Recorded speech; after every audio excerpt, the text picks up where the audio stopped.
Good evening, everybody. I'm Jill, behind the camera is Roger, and we are Which Way Now?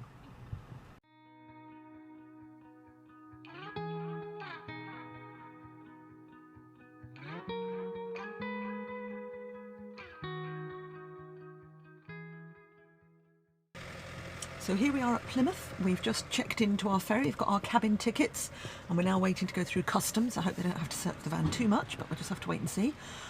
We're going to France. We've never been abroad in the campervan before. In fact, we've never actually been in the campervan for longer than 4 nights, and we're going for 17 nights this time, so this is going to be a challenge. We've got a campsite booked in northern France for 2 nights, but we don't know whether we're going to stay there for more than 1 night or whether we're going to head south and find a bit of sun. We haven't quite decided yet, so we'll just have to wait and see. And we'll video again when we get into the queue for the ferry itself, I think.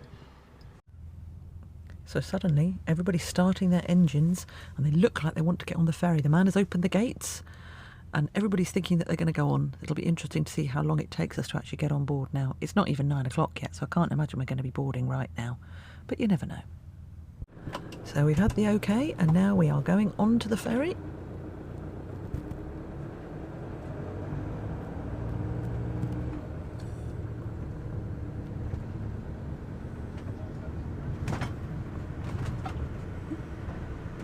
I think we'll probably be in the bottom bit of the ferry, and usually we end up having to go upstairs, if you like. We have to go up quite a steep slope and go round the corner. But this, it looks like, because we're now over height, looks like we're going to be on the bottom bit of the ferry, which means more stairs to climb to our cabin, because we're on deck 8 to sleep tonight.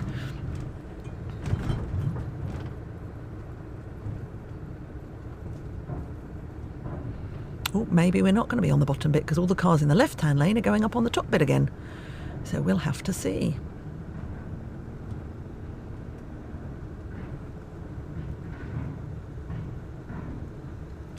Yeah, I think we might be going up in the top bit. Oh, I don't know. No, we're not. We're going on the bottom bit. I was right first time.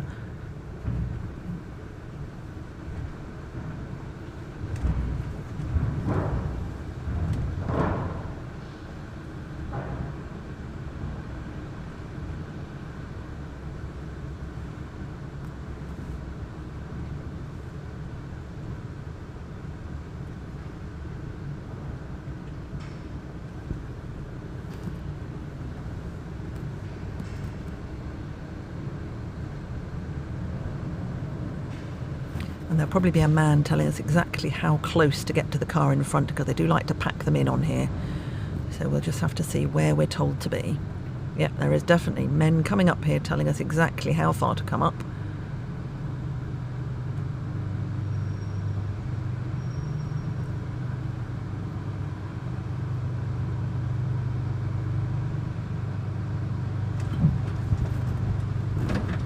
And we're parked, so now we're going to find where we're going to sleep tonight.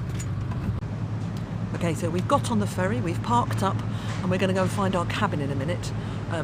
Because it's a night ferry, everybody has to have either a cabin or a reclining seat. And we decided to go for a cabin. We've gone for an inside cabin, because actually we think, well, if it's night time, we're not going to see anything anyway, so we might as well, if we want to sleep, we might as well have it nice and dark.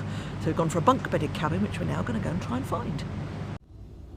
So this is our tiny little cabin. As you can see, it has 1 bed, but it also has another one here. And it says turn to open, so hopefully that's right. There you go, that comes down like that.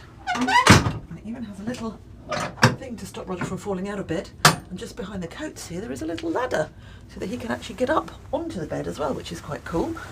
So you lift it up. And then this goes like that. And he can climb up into his bed. Actually, these beds are surprisingly comfy, which is good. And then we've got a little bathroom in here as well. Don't know if you want to come this way. So it's just got a little loo, and it's got a sink round the corner there as well, and a shower behind the curtain there. And it basically, it has everything we need in here. As I say, it's about 10 hours on this ferry overnight, maybe 9 hours, something like that. It's not too bad at all. And we intend now to go to sleep. So good night. Morning.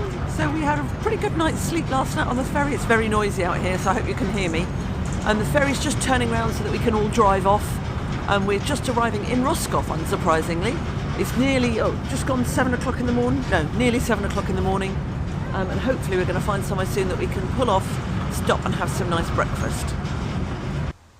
So this is our pitch at the campsite here in Fougeres. This is just the municipal campsite in Fougeres.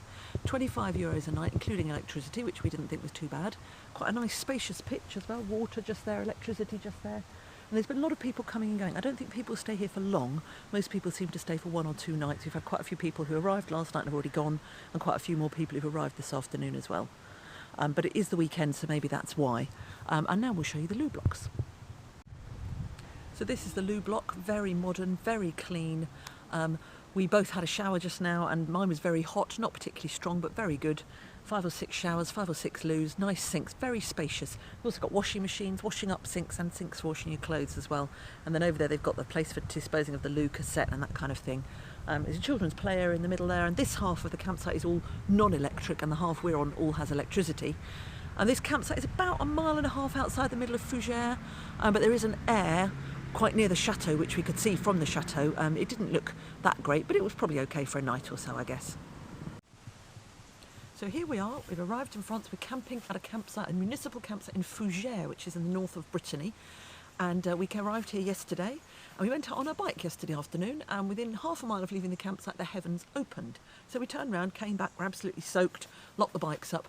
Today we went out this morning, and on the way back, the heavens opened. So now we're about to go out, hopefully to the chateau, the medieval fortress in Fougeres, and hopefully we won't get wet, but we'll have to see. So having cycled into Fougeres through the rain, of course, we've now got to this fortress, which is a chateau, and it says it's the biggest fortress in Europe that is still standing today, which is quite impressive. And there's lots of people here as well. Looks like there's going to be they're having some kind of display over there of weaponry or something like that. And this date's over 1,000 years old, and it is, yeah, it's quite amazing actually. I'm not sure it's bigger than Windsor Castle, mind you, but maybe.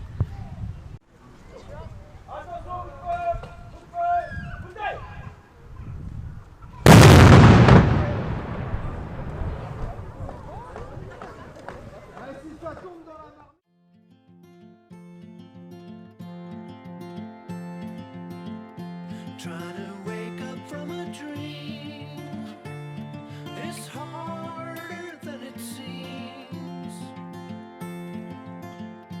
Birds are flying all around, some fall and hit the ground.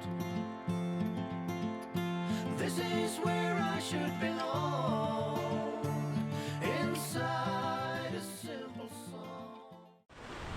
So we're on the battlements of the fortress of Fougeres at the moment, and over here you can see the hill that we cycled down to get here, and then as Roger pans round you can see this beautiful church on the top of the hill over there, just past the old town, all these beautiful old buildings that we've got. Apparently there are quite a lot of medieval buildings here in Fougeres, which we need to find as well.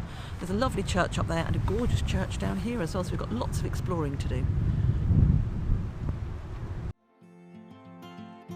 Running careless down the line, beyond the brink of time. I will love you till I die, on shaky ground. Excuse the wild hair, but it's a bit windy up here. We just climbed up a lot of steps and we've now reached what seems to be the highest point of the chateau, and the views around here are quite stunning. We can also see the lake on the other side as well that we read about on the maps, which is quite nice too. It's now a lovely sunny day as well, so let's hope it stays that way. You could never understand the way I am. It's not what it seems. Tangled up in dreams. I'm tired in oh so many ways. Been gone for 7 days. I don't know why I can't explain. My heart delivers pain, and I got nothing more to say. I'm just bored in every way. So this is the church of St Leonard behind me, and we've just been inside. The stained glass windows are absolutely beautiful. Hopefully you'll be able to see those on the video. And it's lovely in there. Sadly, none of the stained glass windows survived the Second World War. They were all blown up in the Second World War, which is a real shame. But the church is absolutely beautiful, and the little booklet that came with the visit to the church was also talking about the church that we could see from down in the chateau as well, which is called St Sulpice. And the two churches together obviously are the main ones in Fougeres here. And this is a beautiful little public garden here, beautiful flowers, and there's a clown performing over there as well.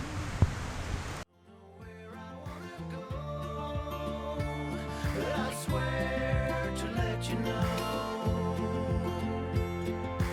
I will love you till I die on shaky grounds. You could never understand the way I am. It's not what it seems.